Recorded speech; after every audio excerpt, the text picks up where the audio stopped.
नमस्कार दर्शक हो, लीड महाराष्ट्र या बातमीपत्रात आपले स्वागत आहे। सांगली लोकसभा निवडणूक 2024 अर्ज भरण्याची प्रक्रिया चालू आहे। विशाल पाटील यांनी अर्ज भरला, शक्ती प्रदर्शन केलं। विशाल पाटलांनी भरपूर मॉब जमा करू शकले ते। आता आज तारीख 18 एप्रिल रोजी संजय काका पाटील अर्ज भरतील। उद्या 19ला चंद्रहार पाटील, महेश खराडे हे अर्ज भरतील। मात्र आज देवेंद्र फडणवीस संजय काका यांच्या उमेदवारीचा अर्ज भरण्यासाठी येत आहेत सांगली जिल्ह्यामध्ये। काल भाजपच्या नगरसेवकांनी सांगितलेलं आहे, सुरेश भाऊ आम्ही तुमचं काम करू, मात्र संजय काका पाटील यांचं काम आम्ही करणार नाही असं सांगितलेलं आहे। भाजपमधले काही नगरसेवक हे विशाल पाटलांना सपोर्ट करतायत, मात्र हा मिरज पॅटर्न आज चेंज होईल असं एकंदरीत चित्र दिसतंय। त्याचं कारणही तसंच आहे। विशाल पाटील यांच्या स्टेजवर हे नगरसेवक जरी गेले असले तरी सुद्धा आज देवेंद्र फडणवीस साहेब हे कार्यकर्त्यांना सज्जड इशारा देतील, कार्यकर्त्यांना एकवटायला सांगतील, त्यांना सांगतील येणाऱ्या स्वराज्य संस्था असतील म्हणजे महानगरपालिका, जिल्हा परिषद, पंचायत समिती या निवडणुका आहेत आणि तिथं प्रॉब्लेम्स व्हायला नकोत, त्यासाठी आजच भाजप बरोबर या, आपल्या उमेदवाराबरोबर या, आपले उमेदवार संजय काका पाटील आहेत यांच्या बरोबर या आणि एकसंघपणे काम करा। विशाल पाटील यांनी भरपूर मॉब जमा केला, मात्र हा सर्व मॉब त्यांचा होता का? 2019ला हीच परिस्थिती होती का? 2019ला विशाल पाटील यांनी इतकाच मॉब जमा केला होता, तरी सुद्धा त्यांना 2.5 लाख मतांनी पराभव पत्करावा लागला होता। 2 लाख प्लस मतांनी पराभव पत्करावा लागला होता।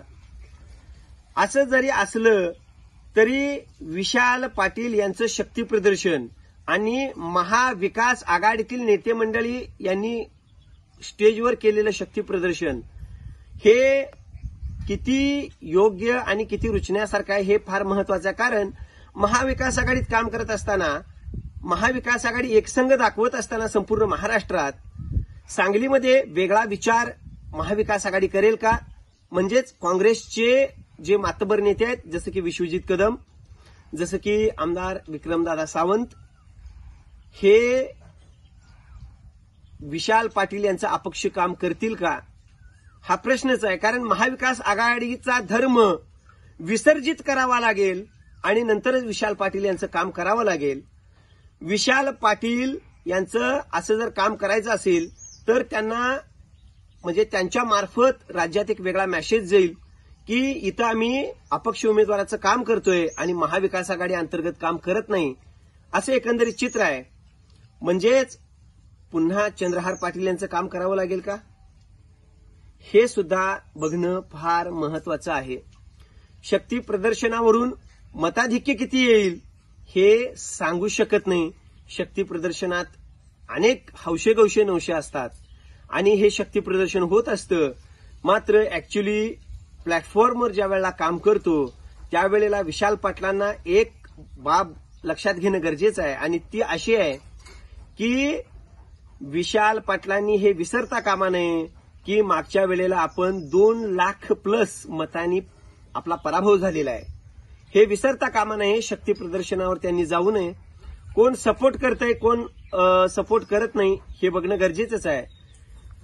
भाजपचे नेते सांगली जिल्ह्यातील विलासराव जगताप यांनी स्पष्ट पाठिंबा विशाल पाटलांना दिलेला आहे। ते म्हणतात मी बीजेपीचं काम करणार नाही, म्हणजेच संजय काकांचं काम करणार नाही आणि मी ही भूमिका मांडतोय की मी विशाल पाटलांचं काम करतोय, ही त्यांची स्पष्ट भूमिका आहे।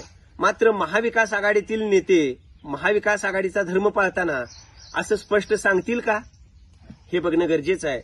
आज अजितराव घोरपडे सरकारांचा वाढदिवस, घोरपडे सरकार स्टेजवर होते, मात्र त्यांची भूमिका नेमकी काय आहे हे अद्याप तरी स्पष्ट झालेलं नाही। त्यांचा सुद्धा एक मोठा वर्ग आहे पण अद्याप भूमिका स्पष्ट नाही। ते शक्ती प्रदर्शनाला विशाल पाटलांच्या स्टेजवर होतेच। असं जरी असलं तरी स्वाभिमानीची स्वतःची मतं, स्वाभिमानीचे महेश खराडे उमेदवार, प्रामाणिक चेहरा, मत मागण्याची एक वेगळी पद्धत ही मतदारांना किती भावेल चंद्रहार पाटील हे किती मताधिक्य घेतील किंवा येणाऱ्या काही दिवसात म्हणजे जसं की आता 22 तारखेपर्यंत अर्ज माघार घेण्याच्या प्रक्रियेपर्यंत यातले कोणते अर्ज शिल्लक राहतील हे बघणं सुद्धा फार महत्वाचं आहे. मात्र संजय काका पाटील यांच्यासारख्या मातब्बर उमेदवाराला इथं परास्त करणं फार कठीण काम आहे हे मात्र निश्चित.